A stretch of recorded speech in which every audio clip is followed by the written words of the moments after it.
Baiklah, Assalamualaikum warahmatullahi wabarakatuh.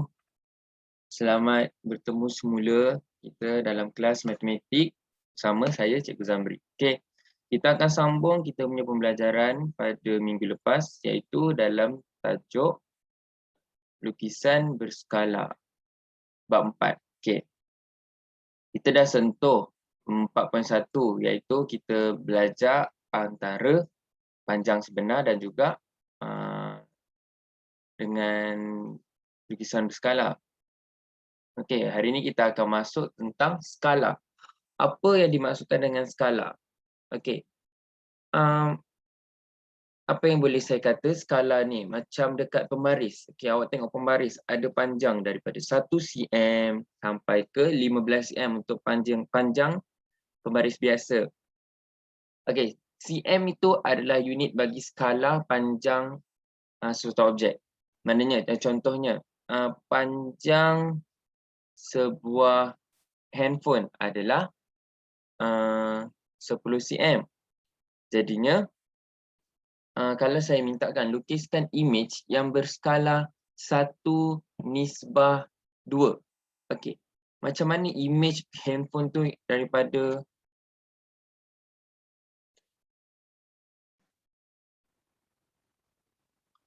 okey. Kita akan tengok handphone tu dengan imej dia. Baiklah. Formula bagi skala adalah ukuran lukisan berskala bahagi dengan ukuran objek, iaitu 1/n. Ukuran lukisan berskala akan kekal 1, manakala ukuran objek kita akan kira seperti objek yang telah diberi. Okey, kita tengok muka surat 91, contoh 2. Raja di bawah menunjukkan objek PQRS dan lukisan berskala P', Q', R', S' yang dilukis pada grid segi 4 sama. Nyatakan skala yang digunakan dalam bentuk 1:n. Okey, step yang pertama, apa yang awak perlu lihat? Okey, awak perlu bezakan yang mana objek dan yang mana imej. Okey, seperti yang telah dinyatakan, yang imej yang sebelah kiri adalah objek, manakala gambar yang sebelah kanan pula adalah imej. Jadi penyelesaian itu, skala tadi formula ini adalah ukuran lukisan berskala bahagi dengan ukuran objek 1:n. Okey, kita akan tulis P', Q' iaitu ukuran lukisan berskala yang yakni imej dia berapa perkan dengan objek dia PQ. So kita akan dapat 2/4. Kenapa 2? Okay, kita tengok dekat P' dan Q', dia punya kotak grid adalah 2 kotak. Maknanya 2. Manakala P dan Q, kotak grid dia adalah 4. Itu dapat 4. Jadi penyelesaian dia adalah 2/4 sama dengan 1/2. Maka kita dapat 1/2. Itu dia punya jalan kerja. Untuk menulis skala dalam bentuk nisbah pula, sebab tadi soalan minta nyatakan skala yang digunakan dalam bentuk 1:n. Okey, dia nak dalam bentuk nisbah. Okey, kita ada 1/2. 1/2 bermaksud 1:2. Okey, itu cara untuk penulisan dia. 1/2 bermaksud 1:2. Sebab kita dah dapat pangkal 1 dekat depan. Okey, kita tengok pula contoh 3. Raja di bawah menunjukkan objek KLM dan lukisan berskala K', L', M' yang dilukis pada grid segi 4 sama. Nyatakan skala yang digunakan dalam bentuk 1:n. Okey, kita tengok rajah sebelah kiri, iaitu KLM. Ini adalah objek, manakala K', L', M' belah kanan adalah imej. Jadi penyelesaian kita yang pertama, kita kirakan kita punya imej tu berapa kotak grid dia. Untuk KL, K', L' ada 9 kotak grid. So kita tulis 9. Untuk K dan L ada 3 kotak grid. Kita tuliskan 3. So kita dapat, bila kita kecilkan, kita dapat 3/1. Okey, 3/1 itu adalah dia punya nisbah ataupun 3:1. Tapi bentuk kita tak cantik sebab 3 dekat depan. Maknanya kita kena ubah supaya 1 yang berada di depan. Apabila 3, kita nak jadikan dia 1, kita kena bahagikan dengan 3. Maknanya 3 bahagi 3, 1 bahagi 3 juga. Sebab dia pecahan. Bila atas kita ubah, bawah pun kita kena ubah. Bila kita bahagikan dengan 3, 3/1 ni, kita akan dapat 1/1/3. Jadinya itu 1/3. Okey, 1 dah dekat atas. Maknanya nisbah kita dah cantik. Sebab 1 berada di hadapan. Bila 1/1/3, maknanya nisbah kita adalah 1 nisbah 1/3.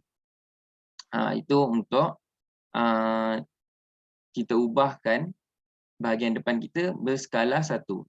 Macam tu. Okey, seterusnya kita lihat juga contoh 4. Okey, dia ada cara seterusnya selain daripada kita kira kotak grid untuk mengecilkan atau mengembangkan kita punya lukisan ataupun untuk mengira kita punya skala. Cara kedua adalah dengan kita mengecilkan kotak grid kita ataupun kita mengubah saiz kotak grid kita. Okey, kita tengok. Raja di bawah menunjukkan objek PQR dan lukisan berskala P', Q', R' yang dilukis pada grid segi empat sama yang berlainan saiz. Tentukan skala yang digunakan dalam bentuk 1 nisbah N. Okey, tengok objek lukisan objek. Kotak grid dia adalah 1 cm, manakala lukisan berskala adalah 2 cm. Okey, dekat situ kita dapat lihat ada perbezaan saiz pada kotak grid itu. Kita tengok kaedah 1 penyelesaian. Yang ini menggunakan ukuran macam tadi. Tengok dia bezakan. Okey, skala bagi Q' dan R', iaitu kita akan tengok ambil image dulu. Dia tulis 6 cm. Sebab ada 3 kotak. Manakala untuk QR ada 3 kotak juga. Ambil 3 cm.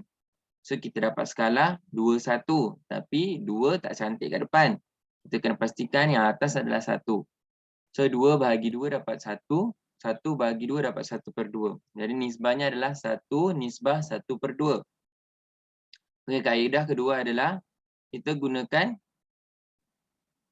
saiz grid digunakan kerana bilangan unit sisi objek dan sisi lukisan berskala sama.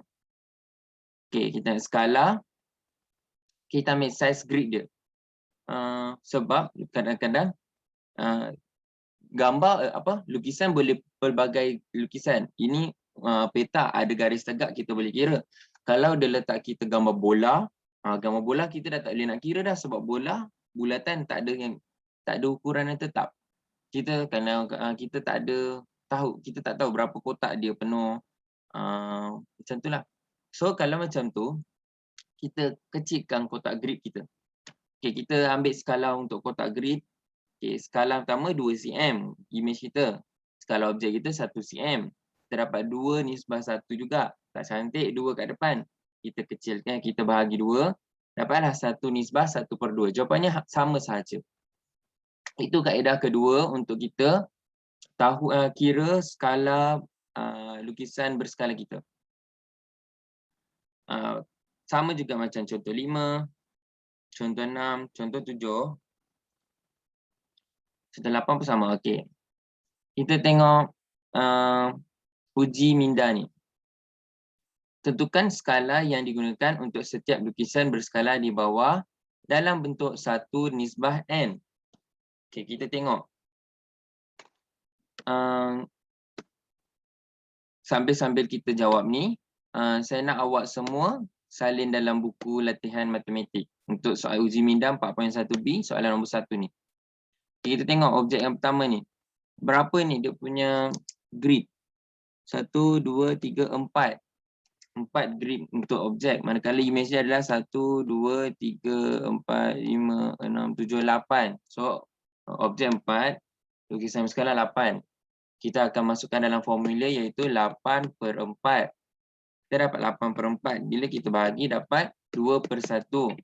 Tak cantik 2 atas, kita bagi 2 dapat 1 nisbah 1/2. Okey, jawapan dia adalah 1/1/2. Kita tengok pula dekat soalan B. Soalan B, okey, dia cakap 6 cm kepada 2 cm.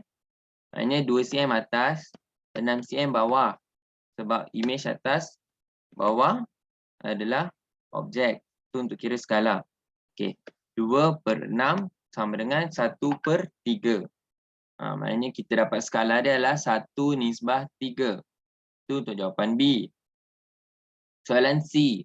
Okey, kita boleh kira dia punya kotak grid tapi dia ada tulis skala panjang untuk kotak grid tu. So, maknanya kita ambil benda yang senang. Mana yang memudahkan. Kalau awak rasa awak nak kira kotak grid image ataupun objek, silakan teruskan. Tapi saya ambil kaedah yang kedua iaitu kira kotak grid. Kira nisbah kotak grid. Maknanya dia tuliskan itu 1 cm untuk image manakala 0.5 cm untuk objek. Image kita 1, objek kita 0.5. Maknanya kita dah terus dapat. Sebab image kita adalah 1. Dia punya nisbah adalah 1/1/2. Itu untuk C. Manakala D pula, kita tengok kat bawah. Yang senang, nombor bulat. Kita dapat 9 dan juga 6. 9/6. Kita dapat 3/2. Tak cantik 3 kat sini. So kita bahagi 3. 3 bahagi 3 dapat 1. 2 bahagi 3 dapat 2/3. Maknanya nisbah dia adalah 1/2/3. Okey, itu adalah jawapan untuk soalan uji minda 4.1B. Okey, saya nak tu nota untuk hari ni. Sebab tajuk ni sangat mudah. Cara untuk kita jawab adalah dengan kita tahu mana satu objek dan mana satu image. Yang kedua, kita kena tahu skala yang digunakan bagi melukis image objek itu. Dan yang ketiga, cara untuk melukis image pada objek itu. Okey, kita rumuskan. Yang terakhir sekali ni kita rumuskan. Lukisan berskala satu objek boleh dilukis dengan 3 cara. Iaitu menggunakan kertas grid yang sama saiz bagi skala yang berlainan. Maknanya kita lukis pada kertas grid yang sama. Macam tadi kita kira kotak grid. Okay, cara yang kedua, menggunakan kertas grid yang berlainan saiz. Maknanya berlainan saiz macam C tadi. Okay, kita ada yang 1 cm, ada yang 0.5 cm. Ataupun yang ketiga, melukis di atas kertas kosong mengikut skala yang diberi. Itu macam soalan B. Kertas kosong tapi ada ukuran. Ukuran tu adalah skala yang diberi. Okay. Tiga-tiga ni adalah kaedah yang boleh digunakan dalam apa je soalan yang beri sebab tiga-tiga mendatangkan jawapan yang sama. Tapi tengoklah pada orang kata dia punya key untuk soalan tu. Kadang-kadang contoh macam soalan A. Dia tak ada bagi ukuran grid. Dia tak ada bagi ukuran objek ataupun image. Maknanya kita memang akan guna kaedah yang A, kaedah yang pertama iaitu menggunakan kertas grid yang sama saiz bagi skala yang berlainan. Maknanya kertas grid dia sama tapi cuma skala dia je yang berlainan. Skala yang objek panjang, lukisan objek tu macam panjang pendek sikit. Lukisan berskala tu panjang sikit, macam tu. Kita kena tengok soalan baru kita boleh tackle kaedah yang digunakan. Okey. Untuk bab lukisan berskala ni dah habis. Latihan pun saya tak boleh nak bagi banyak sangat sebab tak boleh nak merujuk semula. So kita tadi buat dah 4.1B cukup. Lepas tu untuk esok kita akan masuk nisbah trigonometri. Saya nak awak semua untuk buat bacaan sedikit sebelum kita masuk kelas sebab besok kita akan mulakan kelas secara Google Meet. Okay, baiklah itu saja untuk hari ini. Sekian, terima kasih.